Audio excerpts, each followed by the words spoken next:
Hola, hola, ¿qué tal amigos? Mi nombre es Emilio Acosta, soy miembro de Venezuela Provincial y el día de hoy tenemos el honor de entrevistar a Iván Vélez, arquitecto e investigador histórico español, asociado de la Fundación Gustavo Bueno. Ha publicado varios libros como Sobre la leyenda negra, El mito de Cortés, La conquista de México, Una nueva España y La conquista de Perú en busca de fama y fortuna. Sobre esta última obra, que narra desde su esencia la conquista del Imperio Inca, y el nacimiento del virreinato del que tantos estados americanos son deudores, charlaremos el día de hoy. Así que sin más, bienvenido a Venezuela Provincial, Iván. Muy bien, bien, bien hallado una vez más. Gracias por vuestra atención. El gusto es de nosotros. Bueno, tengo que decir que de verdad que es un placer volver a entrevistarte, Iván. Fuiste uno de los primeros invitados que tuve en pandemia, hace ya casi 5 años, cuando estaba en otra página de divulgación histórica que se llamaba, me acuerdo, Venezuela Colonial. Y claramente me dijiste que no te gustaba el nombre, ¿no? Y te dije que a mí tampoco, pero la página no la había creado yo y me recomendaste como nombre Venezuela Provincial. Y cuando saqué mi propio proyecto, pues me acordé del nombre y dije, pues Venezuela Provincial. Así que bueno, gracias por el nombre, Iván. Bueno, vosotros. Bueno, porque colonial ya sabes lo que ocurre, ¿no? Que es un término que se utiliza pues para dotar o intentar dotar al Imperio Español de unas connotaciones diferentes a las que tuvo. Pero bueno, pues ya veo que tu proyecto va ideal, o sea que en ese sentido, pues enhorabuena por ello. Así es, éramos provincias y reinos dentro de la monarquía hispánica.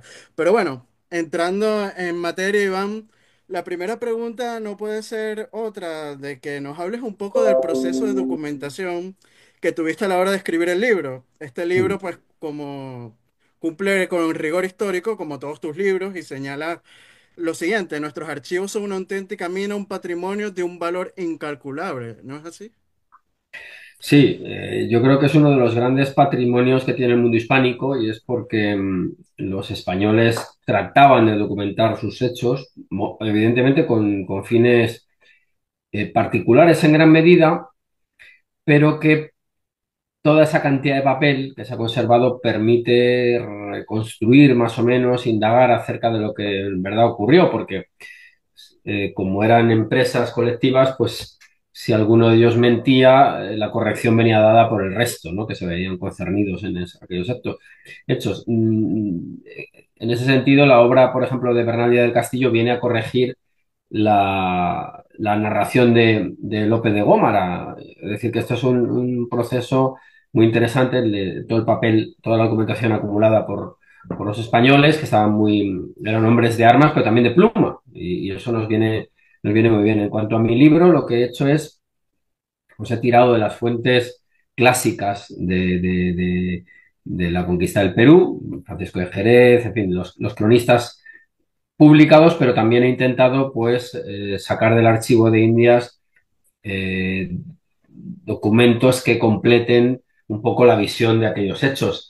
Y la verdad es que yo creo que en los archivos hay verdaderas joyas. Yo he encontrado algunas, pero animo a que todo el mundo que pueda los visite porque además la suerte es que está digitalizado en gran medida y desde tu propia casa, que es como yo he trabajado en este caso, accedes a una cantidad de documentación que te permite, pues eso, matizar la visión sobre lo ocurrido, completarla, confrontar testimonios, desechar, por supuesto, mucho material que no tienes por qué incorporar, pero bueno, ya digo que es un filón que hay que explotar y yo invito a todo el mundo a que lo explote y la digitalización además crece y seguirá creciendo, con lo cual vamos a tener cada vez más acceso a esos papeles tan importantes. Y yo ya te digo que al final he incorporado, pues, no sé, como 30 o 30 y tantos documentos que creo que de algún modo completan la información publicada, ¿eh? Publicada.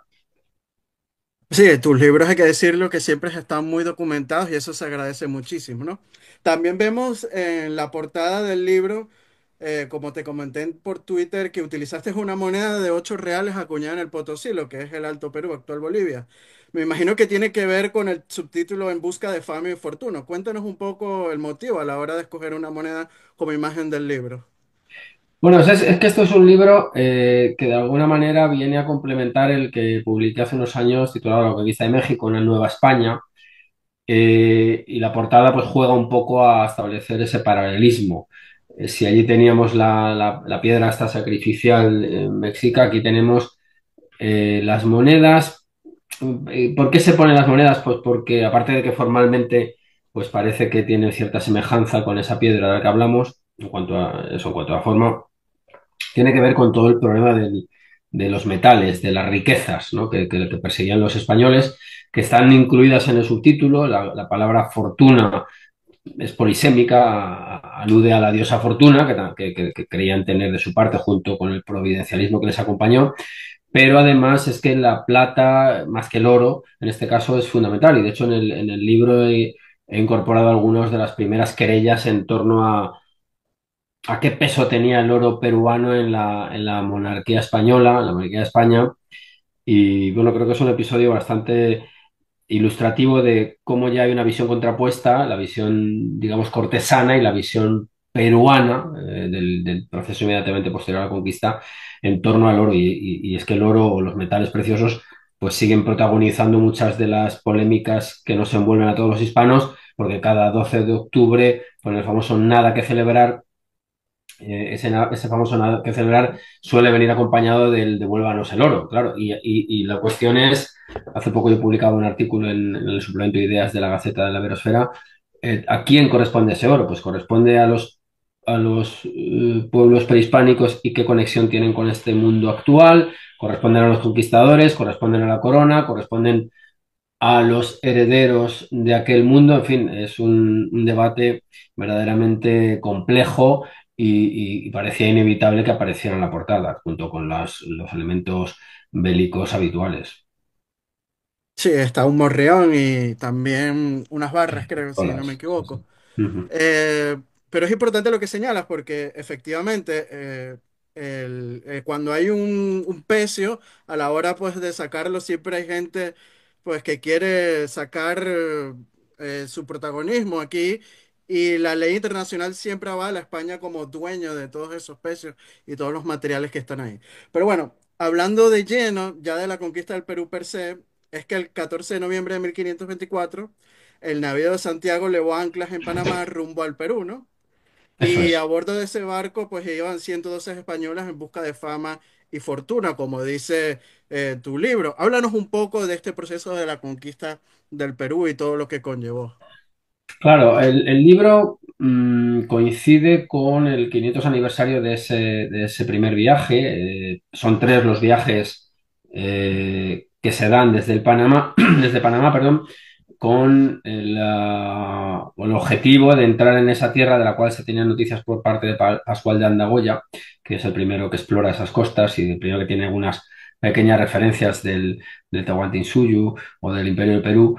Y, y bueno, pues lo que se hace es, como en otros casos, configurar una compañía, en este caso con tres figuras principales, no las únicas, pero sí principales, que son Francisco Pizarro, Diego de Almagro y Hernando de Luque. Y lo que se hace es una primera expedición, una segunda y la tercera ya con las capitulaciones respaldando a Pizarro, unas capitulaciones que de algún modo relegaban a Diego de Almagro y con ello se larva la primera de las grandes pugnas que luego acabarán dando lugar a guerras civiles entre españoles. Y eso es lo que se está conmemorando ahora, 500 años de eso, y que es la primera tentativa de entrar en esa tierra que cae a partir de la celada de Cajamarca. Entonces, bueno, pues lo que se hace ahí es eso, una compañía en la cual hay una participación particular de estas tres personas. Detrás de ellas estaría Pedro Arias Dávila también y otra serie de inversores, por si queremos darle un toque de actualidad. Y pues lo que ocurrirá después es eso, una serie de muchas penurias que acaban teniendo éxito, pero que por el camino dejan un rastro de muerte y de hambre y de penalidades también. No nos quedemos con la idea únicamente del vencedor, sino que por el camino, como digo, pasan muchísimas cosas y sobre todo también, importantísimo decirlo, el mundo al que acceden los españoles no es un mundo armónico, es un mundo en conflicto interno, atomizado por las diferentes naciones étnicas que están ahí asentadas, con unas relaciones de dominio por parte de unas respecto a otras, y es ahí donde llegan estos señores, pues que vienen pues de otro mundo, del mundo europeo, del mundo hispánico, del mundo español, que está en contacto pues, con las más altas tecnologías del momento y que vienen también pues, acompañadas por una religión diferente, por unas leyes diferentes y desde luego el choque que se da es verdaderamente inaudito porque el desnivel que hay entre ambas sociedades es enorme y la heterogeneidad del mundo incaico pues es la que abre la posibilidad de victoria a los españoles. La conquista del Perú fue una de las mayores epopeyas de la humanidad, que sin embargo la leyenda negra y el olvido han distorsionado, ¿no es así, Iván? Yo creo que sí, lo que pasa es que, claro, este tipo de sucesos históricos, de procesos históricos, eh, están siempre sujetos eh, a un juicio moral enorme que viene a añadirse al que ya se dio en su momento. Lo que ocurre en el Perú, lo que ocurre en la Nueva España, da pie a los grandes debates que se dan en Salamanca, en Valladolid, digamos en los centros de discusión más elevados y más distinguidos del momento, marcados por supuesto por la visión católica del mundo. Claro, es un choque enorme entre unas sociedades que están en muchos casos en el neolítico y en una fase secundaria de la religión, con dioses zoomorfos, frente a pues unos españoles pues que eran capaces de cruzar el océano, de tener una cartografía y una teoría del mundo, las incompatibilidades que hay de carácter moral, las incompatibilidades que hay de carácter religioso y todo ello da pie a un debate que se viene manteniendo desde hace 500 años. De hecho, yo en el libro he dejado algunas muestras de hasta qué punto el material que ofrece la conquista del Perú y la del Imperio Mexica es el que sirve para trabajar en su momento al respecto de conceptos o ideas como la guerra justa, el trato al indio, la condición de persona de estos. Y es un debate que se sigue arrastrando hasta nuestros días. En realidad estamos no ante cuestiones historiográficas, sino ante cuestiones yo diría que filosóficas y desde luego es un debate completamente abierto que la única forma yo creo que de irlo desarrollando o resolviendo, si es que se pudiera resolver, es con el rigor que nos ofrecen las fuentes y las evidencias arqueológicas. Y yo no he tenido otro propósito que no sea ese, mostrar una especie, si se valga la metáfora, de reconstrucción de aquello con los materiales que tenemos en la actualidad, tanto los que da el registro arqueológico como los que da el registro documental. Y eso es sin necesidad de hacer juicios de valor, porque yo creo que no nos compete juzgar la historia, sino entenderla, explicarla, divulgarla y añadir el mayor rigor posible. Uno de los puntales de la leyenda negra, Iván, es ese mito de que la conquista fue españoles contra indígenas, ¿no? Algo que mucha gente en América desconoce es que la mayor parte de las huestes conquistadoras estaban integrados por los mismos indígenas. En el Perú Claro, vemos tribus como los Chancas, Guaris, Cañares luchando contra los incas al lado de los españoles. esa es la cuestión. Esa es la cuestión. De hecho, tengo aquí algún documento, si no te importa, para poner ejemplos. Sí, por Cuando se supuesto. captura a Atahualpa en Cajamarca, no solo se le captura a él, se capturan otra serie de nobles y de personas distinguidas. Hablo de personas distinguidas, ¿por qué? Porque la visión que tienen los españoles es completamente estamental, como la que tenían los incas. Es decir, que es una visión, o sea, es una sociedad estratificada en absoluto democrática, como es obvio y lógico. Fíjate qué documento tan interesante incluido. En Cajamarca, entre los prisioneros estaba un inca llamado Francisco Marca Yuto. Bueno, pues este señor fue capturado ese día por Hernando de Soto. Sabemos que Hernando de Soto después abandonará el Perú para irse a lo que hoy son los Estados Unidos, que es donde encontrará la muerte. Y este Francisco, el nombre ya da cuenta de hasta qué punto se había cristianizado, Marca Yuto, pues había sido criado de Hernando de Soto. Pero cuando se va Hernando de Soto, se lo da en encomienda a Francisco Pizarro. ¿Y qué hace Francisco Pizarro? Pues lo que hace es asentarlo en el valle de Huarocheri. ¿Para qué? Para evitar que los indios se alzasen. Es decir, es un indio digamos, de la facción, vamos a llamarlo así, realista, el que está encargado de sofocar cualquier revuelta de quién, de otros indios. Es decir, que la complejidad es absoluta. El juego de intereses, de lealtades, de deslealtades, está presente en todo momento. Y desde luego yo lo que intento en mis libros es romper la imagen de una especie de Edén poblado por una especie como diría las casas, de mansos corderos. No, no, lo que había era un mosaico de sociedades enfrentadas y con distinto grado de dominación. Ello explica y luego, por supuesto, estamentalmente estratificadas. Ello explica este trato que se le da al tal Inca Francisco Marcayuto. Pues como este ejemplo hay muchos, hay muchos. Como este ejemplo hay también otros cuantos que he incluido de gentes de la nobleza incaica que reciben mercedes por parte del rey en forma de pagas vitalicias de maíz, de hoja de coca, de oro, en el caso de los hijos de Atahualpa. Bueno, esa es la visión que se tiene en el antiguo régimen y a la que responde el Imperio Español. Es importante esto que señalas porque nos habla del Traslatio Imperio, ¿no? De cómo se reconoce a la nobleza incaica y se le dan títulos de Castilla. Curiosamente, Simón Bolívar, cuando llegan las independencias, anula todos estos títulos, inclusive hasta le quita las tierras comunales, ¿no? Claro, es que cuando llega, es que Simón Bolívar tiene la obligación, si es para ser coherente con con su proyecto, de hacer tabla rasa con todo ese mundo que se ha construido durante 300 años. ¿Por qué? Pues porque si no el discurso se cae. El discurso se cae y entonces el indígena ahí, eh, que muchos de ellos habían mantenido sus estructuras de poder, pues es un obstáculo para hacer esa revolución que él pretendía hacer, que desde luego pues dio pie a mucha miseria para esas naciones nacientes que se pretenden restauratorias de un orden anterior. Y claro, por eso hace esa anulación. Y de hecho, en las guerras mal llamadas de independencias, porque son otra cosa, el factor indígena no se pone de un lado. Eso quiere decir que la simplificación no sirve en este caso.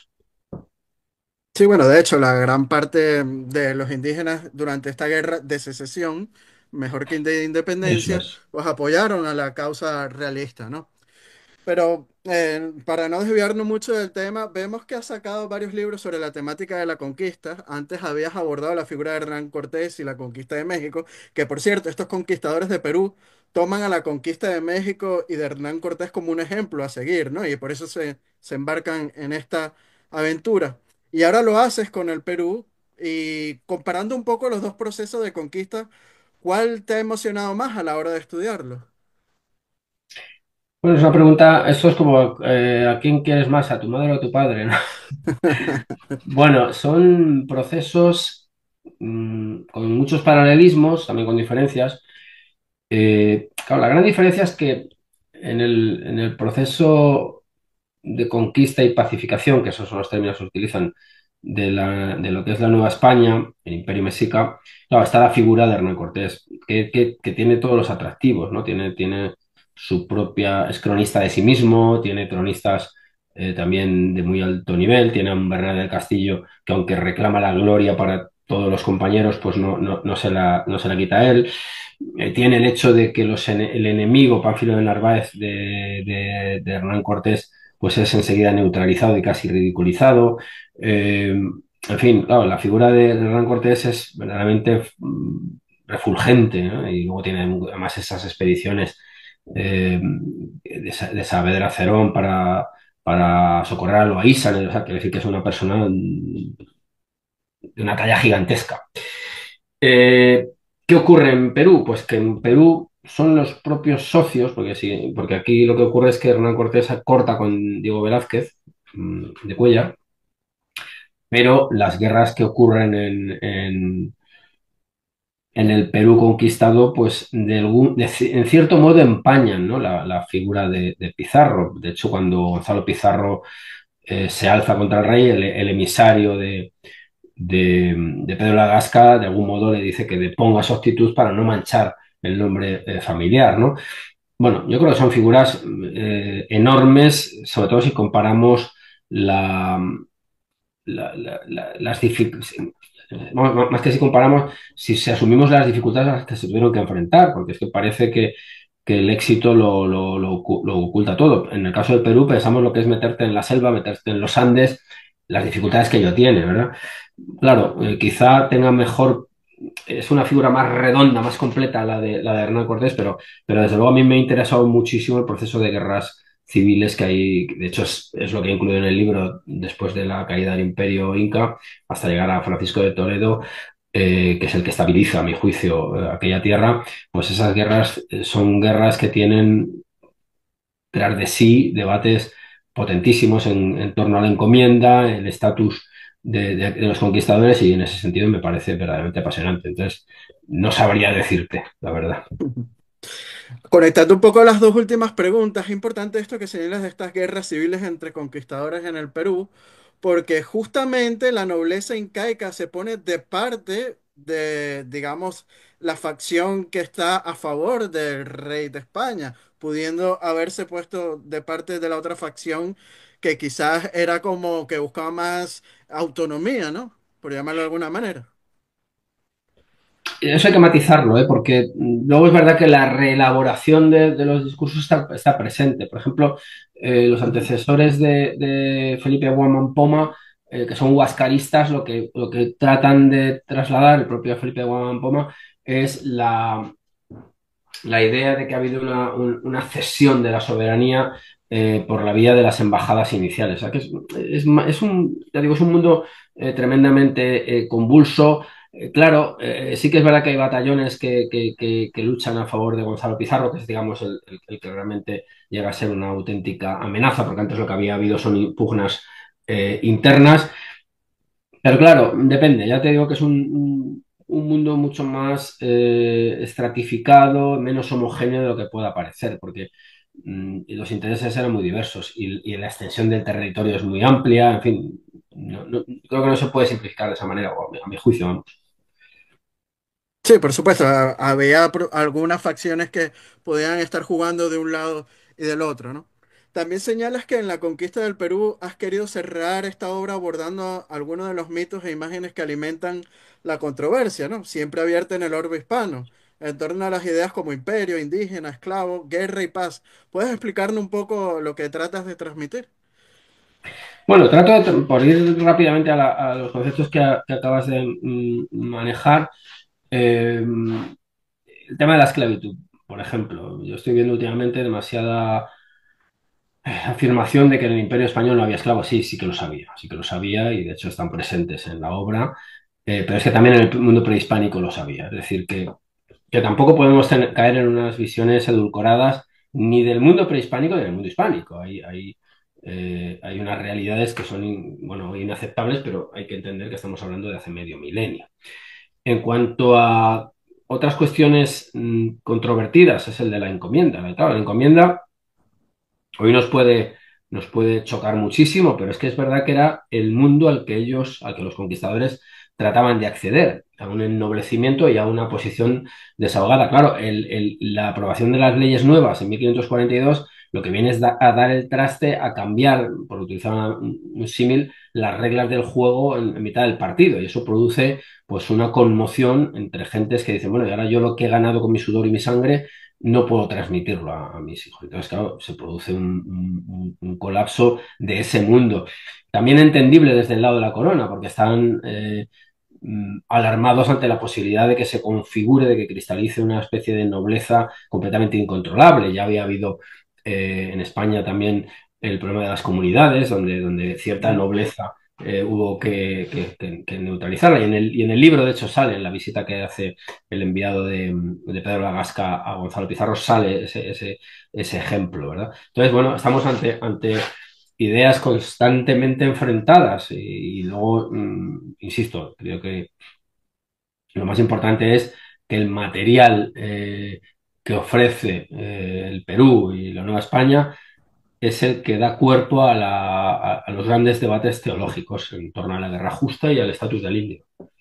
Creo que es lo que yo he tratado de hacer junto con la otra vía que no hemos tocado todavía, como es la de la evangelización, con sus problemas y los problemas incluso también de comunicación, en fin, que es, ya digo que como no es un exterminio, que es lo que caricaturizan algunos negros legendarios, la relación con aquellas sociedades es muy complicada y se va abriendo paso de algún modo. Es importante esto que señalas, ¿no? Porque, como bien dices, hay un sector que niega la existencia de la esclavitud y después están los negros legendarios. Entonces entramos en ese debate de leyenda dorada o leyenda rosa contra leyenda negra. Pero ¿no crees que la leyenda rosa o dorada, como queramos llamarla, tiene muy poco peso en comparación con la leyenda negra en el mundo actual? Tiene muy poco peso. A ver, yo critico la leyenda rosa porque me parece que no es la respuesta adecuada, pero claro, entiendo por qué se hace. Se hace como una especie de compensación a esa sobreabundancia de carga legendaria que sigue pesando y que además es cierto que aparece constantemente. Yo he dicho el 12 de octubre, pero en muchas otras fechas del año, pues surge de nuevo la idea del indio exterminado, del indio explotado, y además surge 200 años después del surgimiento de una serie de naciones soberanas. En fin, que son problemas que de algún modo, en algunos casos, yo creo que sirven como cortinas de humo para eludir acometer los verdaderos problemas actuales de esas naciones, que no son precisamente la conducta que tuviera Pizarro o Hernán Cortés, sino que yo creo que son eso, excusas que están ahí. Entonces, entiendo la compensación, entiendo por qué se hace, pero creo, y lo afirmo taxativamente, que el material de archivo es tan potente que sirve perfectamente para neutralizar esas acusaciones. Por ejemplo, por darte un ejemplo, las instrucciones con respecto a la minería, que es uno de los problemas y la explotación del indio, ¿no? Una de las instrucciones que se le da al virrey con respecto a las minas es la siguiente. En el caso de que un indio descubriera una mina, debía permitírsele su explotación en condiciones idénticas a las exigidas a los españoles. Bueno, esto rompe la idea de dos bloques completamente homogéneos e incomunicados, por poner un ejemplo. Es bueno esto que señalas, porque las minas del Potosí justamente las descubre un indígena. Y muchos de los propietarios de las minas que habían en el Potosí fueron caciques, ¿no? De la zona. Y la legislación española, pues, resguardaba justamente la propiedad de muchas minas a los indígenas, ¿no? ¿Qué nos puedes hablar de lo que has investigado en tu libro sobre este tema? Sí, sobre este tema, pues lo que tengo que decir es que he investigado, creo que lo suficiente para dar una versión más o menos realista de lo que ocurrió. Francisco de Toledo, con respecto a quién debe explotar las minas. Pues él dice que deben ser los indios, no los esclavos negros. ¿Por qué? Por su aclimatación. Eh, y además por una justificación de enlazarlo con el mundo preexistente, con el mundo de Inca. Leo literalmente lo que le dicen las instrucciones a Francisco de Toledo. Se ha entendido que los incas, a quien antes de su majestad estaban sujetos, les compelían a trabajar en las minas y les daban tributo ordinario de lo que de ellas sacaban y les ocupaban en otras cosas que no pertenecían al bien público. Es decir, lo que está diciendo Felipe II es que ya es una institución asentada anteriormente y que puede continuarse. Los 6 puntos más o menos que puedo citar en torno al tratamiento que exige la corona con respecto al indio son los siguientes. En cada asiento de minas, esto viene en unas ordenanzas, y en el libro está expuesto. En cada asiento de minas debe haber como gobernador un alcalde escogido entre los hombres, cito textualmente, celosos del bien de los indios. En esas tierras se ha de edificar una iglesia. Es decir, la preocupación por la evangelización está presente en todo momento. Si hubiera explotación únicamente, no hay necesidad de evangelizar a nadie. Eh, Además, no se podía trasladar a la gente a más de 20 leguas desde sus pueblos. ¿Para qué? Para no desarraigarlos de ese modo. Durante ese desplazamiento debería dárseles remuneración y alimento. En cuanto a la jornada laboral, comenzaba una hora después de la puesta del sol, con una pausa para la comida y una media hora de descanso posterior y acababa con la puesta de sol. Claro, puede parecernos una jornada interminable, pero démonos cuenta hasta hace 4 días cómo han sido las jornadas de trabajo, ¿no? Y echemos las cuentas, ¿no? y busquemos en esa época cómo vivía un castellano, que era prácticamente igual, ¿no? Lo que he dicho de las minas, que si un indio las descubría podía explotarlas en condiciones idénticas a los castellanos, a los españoles. En las tiendas que había cerca, y aquí había una visión un poco paternalista, se prohibía vender vino ni cosas dulces ni superfluas, esto es importante, y luego las ordenanzas debían ser publicadas en los pueblos, es decir, tenían como una especie de garantía, y leídas al pie de la mina cuando estuvieran todos los mineros, todos los indios juntos con buena lengua. Con buena lengua entiendo que es en quechua para que puedan entenderlo, porque hay que saber que el español no se implanta de golpe ni muchísimo menos, ¿no? Para que pudieran entenderlo, cito textualmente, de manera que entiendan lo que en su favor está ordenado, se puedan quejar si contra ello o de otra manera fuesen agraviados. Estas son las ordenanzas. Es interesante lo que señalabas ahora, ¿no? Porque la gramática quechua, la primera fue impresa en Valladolid en 1560, justamente por los mismos españoles, ¿no? Y hablando ahora de estas leyes, porque también existe esa leyenda negra de que las leyes de Indias eran papel mojado. ¿Qué nos tienes que decir al respecto? Pues que no es cierto, no es cierto porque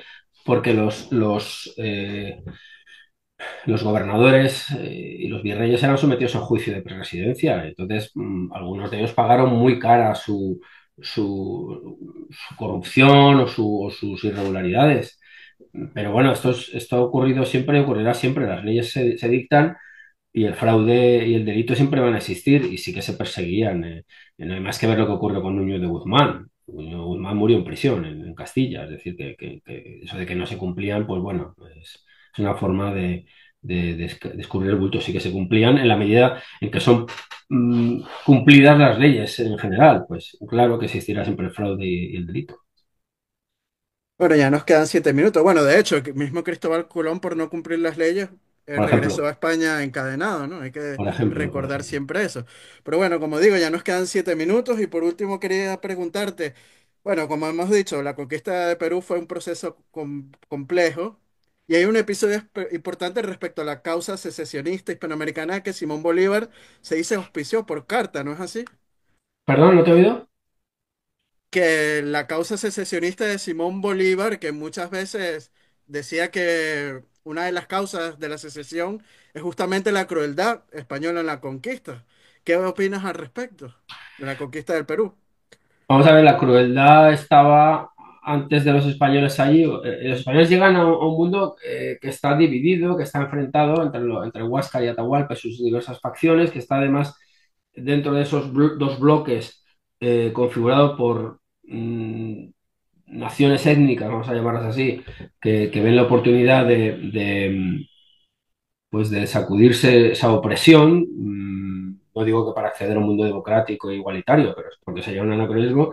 Y en cuanto a Simón Bolívar, hay que recordarle a Simón Bolívar que las cosas que él hace están casi 300 años después de lo que ocurre con los conquistadores. A mí me parece que utilizar el argumento de lo que ocurre en 1532, por ejemplo, en el 1820, pues hombre, ha pasado ya un rato, ¿no? Me parece que como excusa, y aparte de qué mundo viene Simón Bolívar, de qué mundo indígena viene, es que me parece todo un poco un ejercicio de falsa conciencia, creo que son excusas alimentadas y propagadas con mucha habilidad, pero que me parece que no son precisamente unos argumentos de peso. Lo que ocurrió fueron otras cosas en esos procesos, pues el interés de una élite criolla y urbana, que precisamente es criolla y urbana porque está sentada en las instituciones más puramente hispánicas, más equiparables con otras sociedades, las que ponen en marcha estos procesos de secesión.